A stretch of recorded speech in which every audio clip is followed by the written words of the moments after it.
Hey guys, akkam jirtu nagaa fayyaa qabdanii kabajamtoota hordoftoota biyya qaalii isiniin jaaladha. Har'a kunoo haala dhibee ija kana nama gootuu kanaatiin isinii dhufe waa furka isa kana manuma keessatti firraa dhorkuu dandeessanii jechuudha.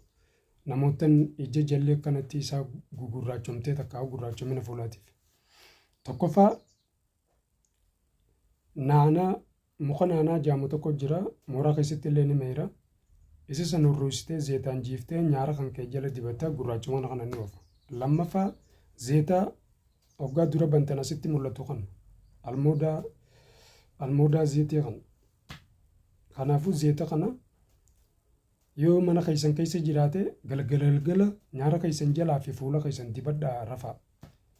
Dawaan lamaan kun akka ajaa'ibaatti gurraachumina